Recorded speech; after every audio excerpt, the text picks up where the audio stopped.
Hello and welcome to the Lavahot Podcast. I'm your host, Joseph Connell. Today I'm joined by a unique individual.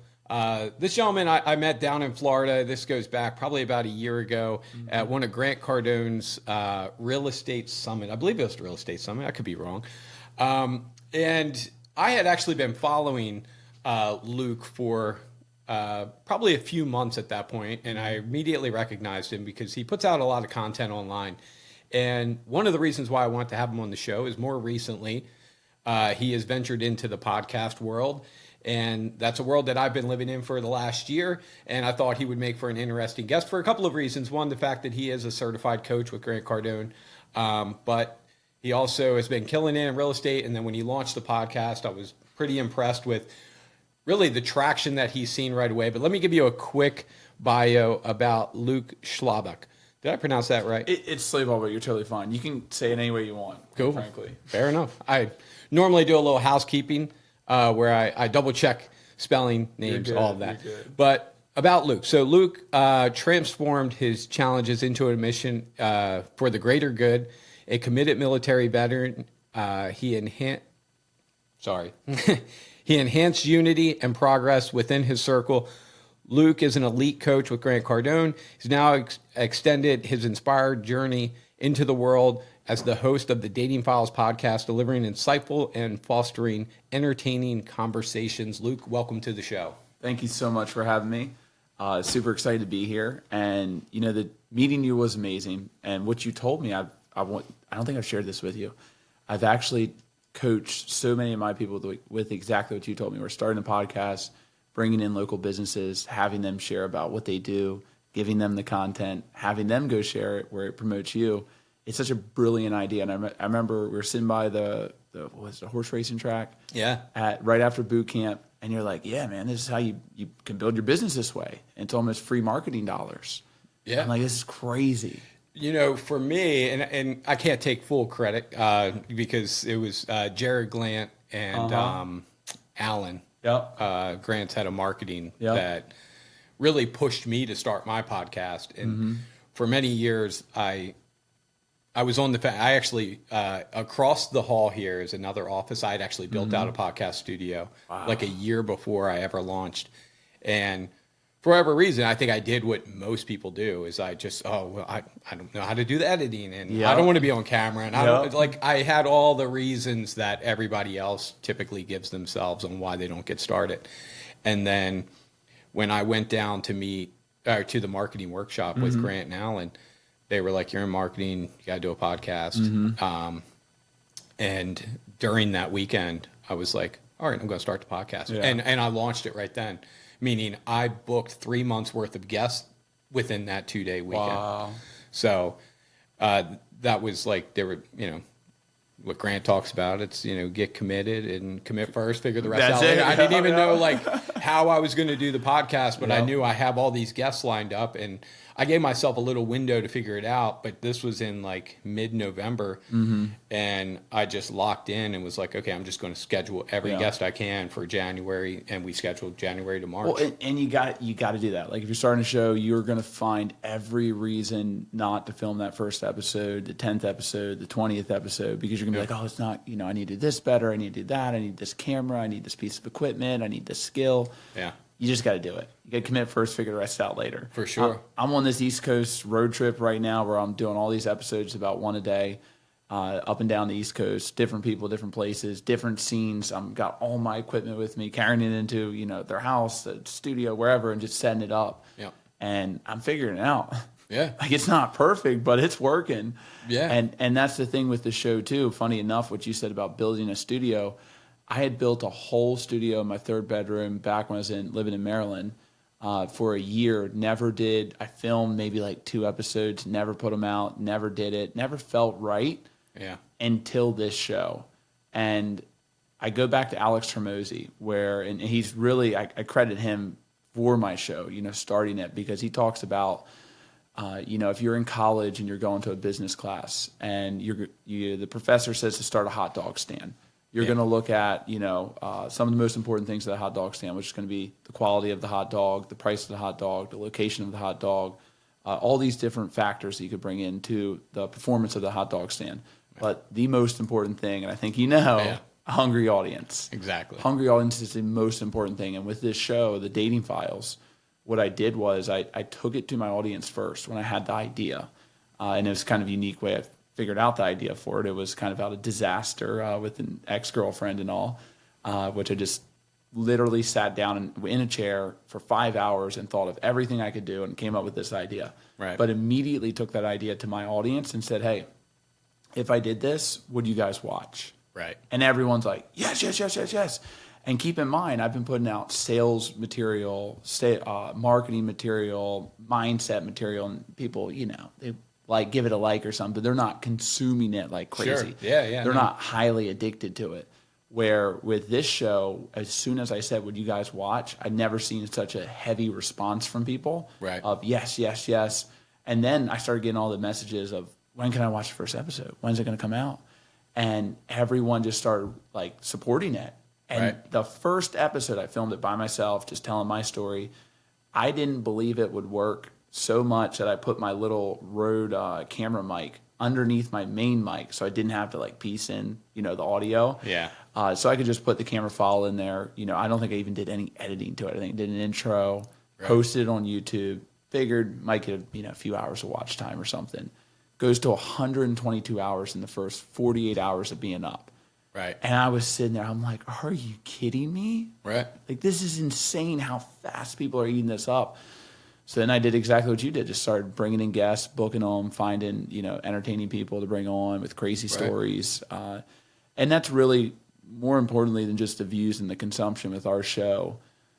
I've been dating for 10 years now. And the amount of women that I've went on dates with have told me about just terrible things happening to them and relationships and, abuse and just horrible, horrible stuff. Right. It's unbelievable. And I don't think many people know how, like, the bad stuff that actually goes on out there. You hear about, Fox News or MSNBC will post something and, some celebrity, but it's happening every day around us, just the crazy stuff. Yeah, to real people. Real people, yes. Right next door, in your job. Like real people, real stories is what I always say.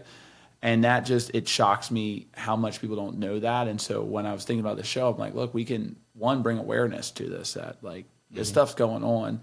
Yeah. Two, make it entertaining and funny in some ways, because realistically, some of this stuff is so heavy and so bad. You got to laugh a little bit when it's going on because it's brutal, some of the stuff that happens. Right. So anyways, it was a way to, one, create, a business around it. Two, really bring awareness to all the crazy stuff that's going on out there. Yeah. And three, give people a community, a place to come laugh, a place to come share their story. We only have ladies on right now, so it's a place for them to come roast a guy that did whatever to them, right? Which is hilarious. But anyways, it's incredible how fast it's went though. It shocks me. Yeah. Yeah, no, for me, and I'll kind of circle back to the Alex Hormozy thing. Mm-hmm. The one thing that I picked up from him early on was to commit to it as a 5-year plan. Yes. Like for me, the podcast was, I'm going to do this for 5 years minimum. I initially had a goal, which was I wanted to get out 112 episodes that first year. Mm-hmm. We fell short of it, but you make the goal big. We were trying to crank out 2 episodes per week. Yeah. And we've put out quite a few episodes in the past year and a half or so. Mm-hmm. And now that we have the new studio and things like that, we're really trying to work out some of the kinks and speed up workflow. But the way I looked at it is, I'm not going to assess how well the podcast does until I hit that 5 year. Because even a guy like Alex, it took 5 years before people started mainlining his content. Most people didn't know who he was for many, many years until, basically he blew up on TikTok, which is when people really started his rise has been amazing, and he's so brilliant with everything that he's done. I really use him and Grant the most, I would say. With likewise. Yeah, marketing and business-wise. Alex kind of pisses me off a little bit because he's just so damn smart. He's so like philosophical. It's amazing. And then I didn't know that he was going to be a doctor, and I was like, oh, okay, that makes more sense. That's why this dude's like a genius. Yeah. But he really is brilliant, and he gives away all of his stuff, and he has the right intention behind it. And it's funny because I'm trying to do the same thing with this show, to where We don't really take any sponsors. We don't take any, sellout or whatever, and just keep it very pure entertainment for as long as possible. Yep. And just give it to people. Just give it, and then someday we'll, like Gary Vaynerchuk talks about, get that right hook and get a big sponsorship or something. Yeah. For me with the podcast, I think the one metric that I kind of measured was, does it help the business? At the forefront of everything I do with the podcast is I'm hopeful that when I bring somebody on, it will inspire that business owner, that sales representative, that mother, father, that individual to take some sort of action. So the cool thing about having somebody like you on is that you have a real life story of, we met a year ago roughly, and I said, well, this is what I'm doing, and this is what I think would work. And then you're putting that into practice. Not that I'm going to take any sort of credit for that. No, you should, because that every conversation we have leads to where you are today, honestly. Yeah. But no, you did have a role in that, where I knew it was a thing I should do, and you were just more fuel on the fire there to push it towards that. And it was like, I'm licensed and sold a bunch of real estate in Maryland. Moved down to Florida, honestly, because of my ex and Grant. I was like, I want to be around that community. I want to get away from where I was because of her and all this stuff. So go down to Florida, get my real estate license. I don't want to sell real estate down there. Like, realistically, I just didn't have a desire to. What I really wanted was to influence a lot of people, help a lot of people, just like a lot of people helped me. Yeah, me and you, like you served a difference in my life, and so did all my other mentors. Right. So knowing that, it's like, I want to do that for others, but I can't do that just selling real estate. Like, I need a platform where people can come on, watch me, view me, learn from me, but I had to get their attention first. Right. And so that's why I think the concept, or I know the concept that we have with the Dating Files, is really interesting, because it gets a lot of attention. Yeah. And it's just like, I call it like the Tate method, where he went out and got tons of attention, Andrew Tate. And now he's actually shifted his entire message that he was preaching, totally did like a 180 on it, to where it's like, take care of your family, read the Bible, be a good person, make money, get in shape, versus what it was a year ago. Yeah, very polarizing, attention, get your attention with these sound bites. What he executed, I still, as a marketing guy, I have been looking at, like, because it wasn't just that he had content in these polarizing clips. What was most impressive to me is that he created like this network of people that would take clips and he would incentivize them to push out these clips. And I've been in my head trying to think, like, how can you replicate something like that? Like, how do you pull together like a network of people and get them to start pushing your content? I'm about to do the same thing with ours, because now that we're putting out all of these reels, and long form's so hard to get to do anything. It gets the hours. You get, I think my best one's almost 500 hours on like one of the YouTube videos. But the reels, those things will go to 7,000 hours. 500,000 views, million views. And we probably have 10 that's went over 500,000. Only one's hit 1 million. Handfuls hit 750. And so I was going to watermark that clip, give it to, I got tons of younger people that follow me and stuff. Give it to them and say, dude, go get into a creator fund in TikTok, send it, post it up wherever you want, send it to the moon, make a bunch of money. I mean, you can make $1,000 a clip. Yeah. Like $1,000, if you hit 600,000 views or 600,000 on TikTok, and it's past the minute, it's got to be past a minute, a minute and 1 second to monetize. Right. You're getting paid. Yeah. So you're like, be 16 years old, sitting at home, reposting what I'm put all the money, time, energy into, just taking it for free. Right. He makes money. My show gets tons of attention. It's a win for everybody. Yeah. Well, the one thing that I saw with Andrew Tate, when he took this network of people, he was also pushing them to his product. Yes. And every one of them had an affiliate link to be able to push them to the product, which ultimately meant if somebody goes here, you're going to make X amount based on them going to the affiliate link. Within my business, so we have Lavahot, which is the marketing agency where we'll handle everything from creative to administrative. We do everything marketing-wise for a business. And then for certain clients, we also add in this element of sales training. Because what I've learned over the last 10 years is I can make the phone ring. Right. But it's very hard to make the cash register ring. Yeah, the conversion on it. If the lead gets there and then the people answering the phone drop the ball, or the person out in the field drop the ball. But our platform, Slingshot, when we launched that, that is where a decent amount of attention has been going, just because we onboarded like within months about 20 new businesses. That's awesome. And we're really looking at ways to be able to scale that up. And one of the big areas outside of the podcast, I don't really market it. Like I push out on a little bit of content on Facebook, but typically what I would put out was us trying to attract what we call slingshot consultants, which would be an individual in any sort of market who want to learn how to get into the marketing game. They'll have a platform that they can immediately offer, and we offer a residual income based on that. I want to try to tie that into that exact concept, where each one would have their own affiliate link, where an individual, if they shared the episode, if they shared the content, tried to funnel them into that type of system. I don't know how to execute on it. I'm still trying to work out the kinks, but like in my head, that's how I picture it was how it was done on his end. Yeah. But enough about me. No. You're spot on with it. Like the more, it's so, you're getting hit with 6,000 to 10,000 commercials every single day. On average person. You're getting more information in a single day than, a person did in the 15th century. Like Grant talks about that in the marketing workshop. Yeah. You got to find a way to break through the noise, and it needs to be either shocking or whatever. And I'll give you an idea that I'm working on. I already have the YouTube to this, so you guys can't steal it. But the money files. The money files is going to be very similar to the dating files, but I'm going to take business owners that are, multimillionaires now, but at some point, they almost lost the whole thing. They lost a ton of cryptocurrency. They almost lost their business. Oh, very cool. Yeah, you see where I'm going with this. So now they come on, they tell the story about how, they're super successful now, but where did they start? Yeah. And what were the trials that they hit along the way? Right. I opened up my account and $2 million was gone. And then that's the viral clip right there that you take and you put that onto TikTok. YouTube, Instagram, all the different places, and then make the show go viral.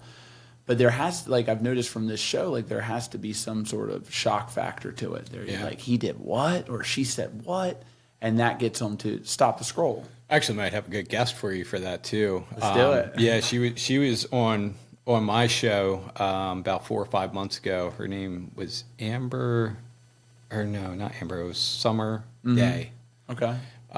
She was actually at the 10X Stages event, and she was in the qualifying round to be part of the main event. That's amazing. But her story was that she had a business and basically got booted from it. It was a business she had built over years, and people that she thought were her friends just kind of kicked her from it. But I'll try to make that connection when you get closer to rolling that out. I want to put that out in about 3 to 6 months after we get good traction, get a system set up with dating files, and start the money files. So, but it's that shock factor that brings people in.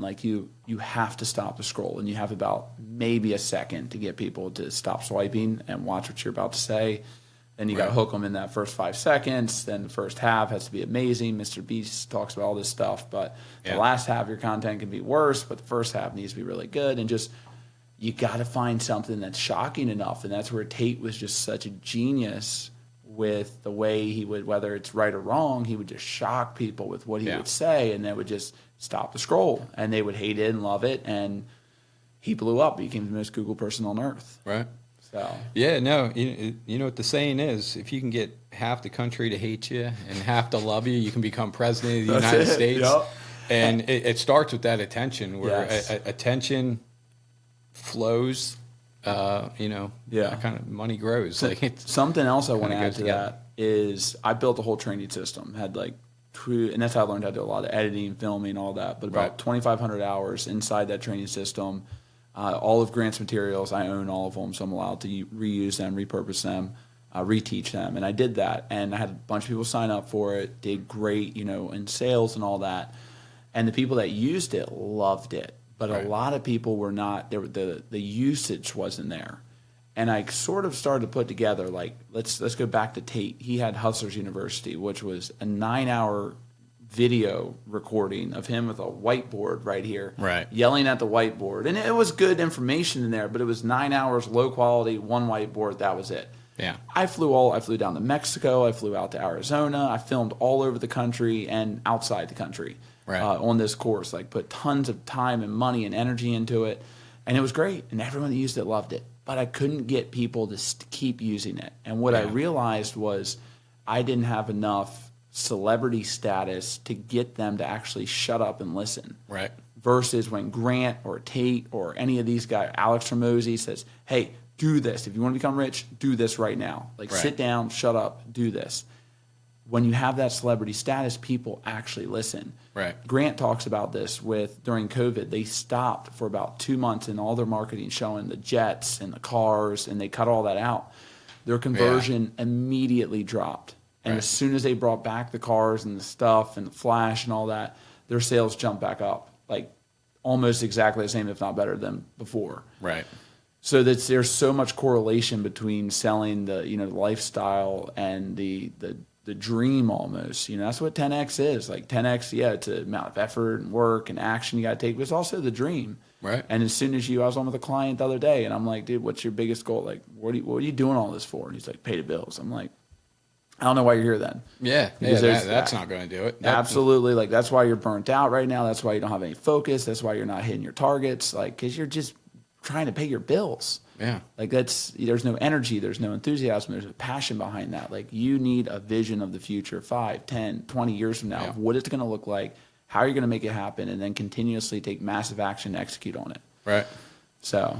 Yeah. So what because I'm curious because, I pitch ideas to people all the time on starting a podcast, even if it's just like a localized podcast, because some companies out there, they don't have the reach to be able to sell a product all over the country. Although I do believe that if you're specialized in some sort of skill, let's take something like pest control. Let's say you've run a pest control company for the last 20 years. You have some skills that a new pest control company might want to learn about, some of the hurdles that you've overcome. So I think that there is some reach there where it could ultimately set up an opportunity to do some sort of training course or like inner circle. Like, there's certain things that you could expand there. But I also think that there are certain categories where just focusing hyper-local allows you to have some level of like local status in the marketplace to become the go-to guy for X, Y, and Z. Absolutely. There was a guy, his name's Mike Sirocco. He actually lives right here in West Ocean City. Oh, wow. And C-Rock. Yeah. Love C-Rock. Yeah. So he has the What Are You Made Of podcast. Yeah, and there's two things that I took from him when I was about to launch my podcast. The first one was that if you can get known across the country or across the world, you'll get known local. That just kind of happens by default. Yeah. The other thing is, he just said, get started. Like, don't procrastinate, just get started. Like, in fact, when I talked to him and I said, oh, well, I booked all these episodes start in January, he was like, why? Why did you give yourself all that time to talk yourself out of it? Like, if I was you, I would just get started tomorrow. Yeah. Which I didn't, but because I was kind of committed to like just using the podcast studio and all that jazz. But the core of it was like, you just get in there, and the main thing he was trying to say is go in and like really screw up a bunch of times. Like, you got to figure it out by screwing up. Like, you're gonna the amount of episodes, and Brooke could attest to this. The amount of episodes that I did when I first started recording my own, I have like 4 episodes I can't even use. Wow. Because I recorded the audio, like in the headphones, it sounded great. Wow. Where it recorded, it was like butchered.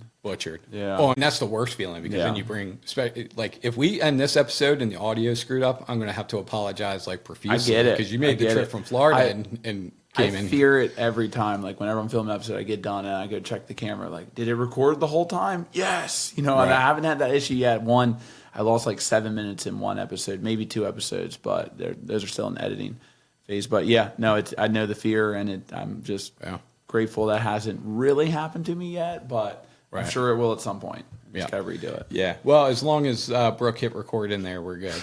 Let's hope so. Yeah. Well, I can tell the red light is on, so I think we're solid. But so I am curious, like, where do you see this going? And I am kind of curious of how this plays into, like, and you kind of hit on it that, it's ultimately it's the exposure. Yeah. The increased eyeballs are how you can ultimately monetize, if you will, which it's kind of what has happened with me by having the podcast. It became attraction marketing, meaning people would reach out to me based on the podcast and say, can you help me with X, Y, and Z?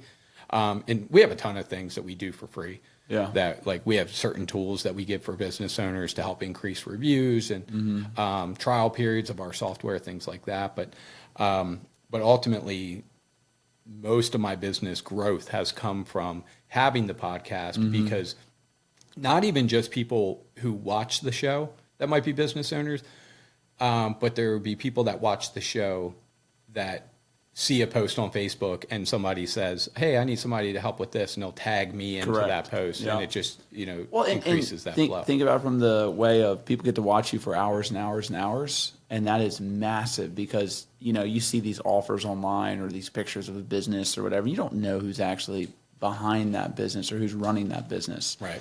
And I look at, we've done, over the past 7 weeks, we've done 80,000 hours of consumption. Like, people have watched our content. Wow.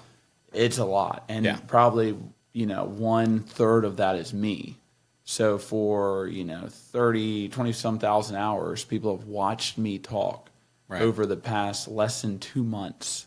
That's insane of the amount of branding and just people call me up and they know me, but I don't know them. Right.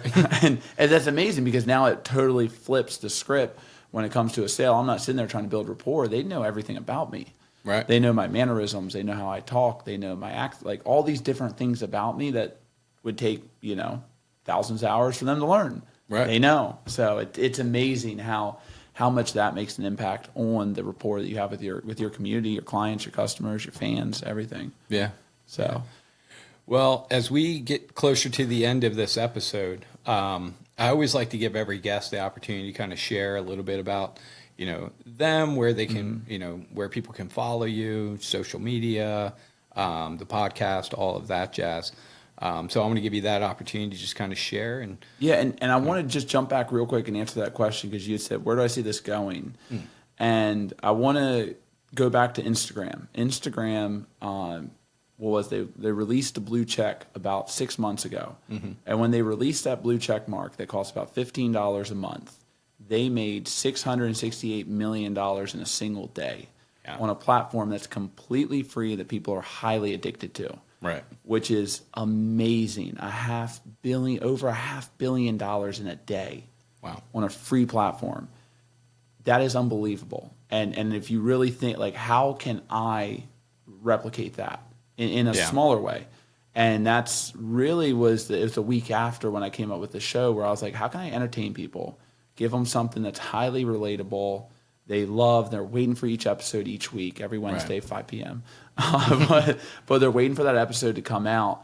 And then we just entertain them, give them value, entertain for, months, years even. And then maybe we make them an offer, maybe, Prime Energy or whoever comes to us and wants to give us, $500,000, $1 million to have their can in every single episode. Right. Which I'm all for. Let's do it. So that's really where I see this going. As I'm not selling anything to anyone. I'm just entertaining, creating influence, creating a community for people to come to, a platform to share on. And I see that turning into that mini Instagram almost, in the way people are addicted to it. They want more. They love it. Right. And they can't get enough. Very cool. But a little bit about me. I mean, I grew up right up here in Delaware. You grew up? I thought you grew up in Maryland. For some reason. No. Right outside Greenwood, Delaware. Really? Yeah. My family's technically like Mennonite, which is wild enough. I went to Greenwood Mennonite School. I was homeschooled for 7 years. Pulled food out dumpsters. Family was split up. All sorts of craziness going on. Went to Mennonite School as a year behind. Went there in 7th grade. Barely made it through. I was like, I ain't got no money for college. I'm not smart enough to go to college. So I went straight to the military. I actually joined the Army during my senior year. Left 2 weeks after high school. Shipped out to the Army as infantry I was in 8 years total. Infantry for 5 years. I recruited for 3 years.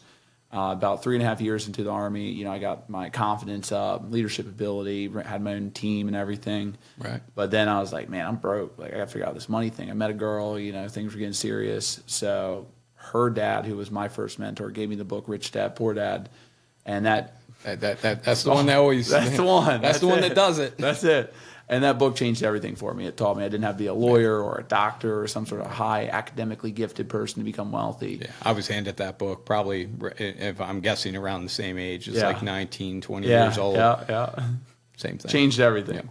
And so I just became obsessed with, you know, business and making money and learning and just how all this stuff works, because I wasn't taught any of it growing up. Right. You had tons of bad beliefs and mindset about money and success and all these different things. And so I became obsessed with it, did that for about 2 years. I just Ubered, did the Army, saved up all my money, invested. Eventually got a coach. That's where everything really changed, because then I started getting into financial advising. Hated it, didn't like it at all. Quickly became a realtor, because during that time I started buying up real estate, investment properties and whatnot. Right. I was like, these realtors are making a bunch of money, and I'm just giving it to them. Like, I should probably get my real estate license. Right. Got my real estate license, did about 54 transactions in my first about 18 months. So, like, went crazy with that as well. I was still recruiting. Actually, I got a sales course because I was a horrible recruiter. I got a sales by Tony Robbins or something, sales course, became top recruiter in like 3 months after doing that, beat 400 recruiters. It was awesome. So then I had a bunch of time, so I started selling a bunch of real estate. Yeah. And that went amazing, and then got involved with Grant some. I really wanted to be a coach, just because my coach had pushed me towards all these things and really helped me and led me to, you know, making crap ton of money. And I was like, this is awesome. And so I wanted to do that for others. And then, long story short, started coaching with Grant. Now I'm one of their top 3 elite coaches in the world. There's only about 40-some of us total, but I love doing it. Got about 40 clients with Grant. Wow. Love taking care of them for right now. Obviously, a lot of my time goes towards that. And then the rest of my time goes towards the podcast, just constant promotion, constantly finding new guests and people to come on. Right. And those are my 2 focuses right now. Just be best coach I can for Grant, pump the podcast like crazy, get the best guests, the best scenes, everything, you know, going wild. Right. I know you were talking about earlier some of the upcoming shows that we have, and we got some awesome stuff coming up that people are not anticipating, not expecting. Right. So very excited to drop some of that content, and it's highly entertaining, to say the least. Very cool. So, well, I look forward to tuning into it. So everybody who's, you know, whether you're listening to it or you're watching this episode, if you want to get connected with Luke, you want to check out the podcast, the Dating Files, or if you want to follow him on social media, on lavahotpodcast.com. If you just go there, you'll see a little search icon. If you search for Luke, we're going to have a full bio on there. We'll also have links for this episode in both audio and video. But I definitely encourage you to go check out his episode or his podcast. I'm sure that you're going to find at least one that's entertaining enough to kind of hook you in. Or check him out on TikTok and Instagram, because some of the clips are a nice little sizzle reel just to kind of get your just to get you like in sync with what it is that he's putting out there. From the episodes that I've seen, highly entertaining. It is. So I would definitely encourage checking it out. Yeah. But with that, Luke, I appreciate you making the trip up. You know, congratulations on your success. Thank you. Thank you for having me. This is amazing what you guys put together. I mean, keep doing it. I've learned so much from just your setup today, and I'm sure anyone that comes in here is going to learn from you, and anyone you get to work with. So you guys, you better be hitting them up, because this is amazing. This took me tons of trial and error to put together, not even, you know, 1/10 of this. Yeah. So keep doing it. It's amazing what you guys are doing. Yeah. Well, you know, I just watching what you've been doing at your early start, very impressive. You know, I think it's like anything else. You know, you got to start somewhere. Mm-hmm. You know, when I first started, when I took the studio in-house, I started with a Canon M50, which is a $600 camera and a 50 millimeter lens and a podcasting platform that pulls the guest in virtually. Love it. And we pushed out probably 50 episodes like that. Wow. But I will say, having the studio, I think, has more value. Yeah. In terms of like when we start pushing out episodes. Yeah. I think it's just something better about it being in person, things like that. It's a little bit. It's a saturated market too. Now everybody has a Yeah. virtual podcast, and so Right. when you can do it in person and have that HD quality to it, that adds a lot to the show. I agree. So, definitely agree. Very cool. Well, again, go check out Luke. Even if you're not into dating and you're just like happily married, I'd say go check him out. If you're happily married, it's going to give you the drama that you don't have anymore. You want to just lean into, but you don't have to actually experience. Yep. And if you're business minded, I'd check out some of his other content as well. So I think you'll be highly impressed. But go ahead and check him out. Again, we'll have links to pretty much every social media feed that he has right on the lavahotpodcast.com. Just search for Luke. You'll be able to find him. And with that, it's a wrap. Thanks. Let's go.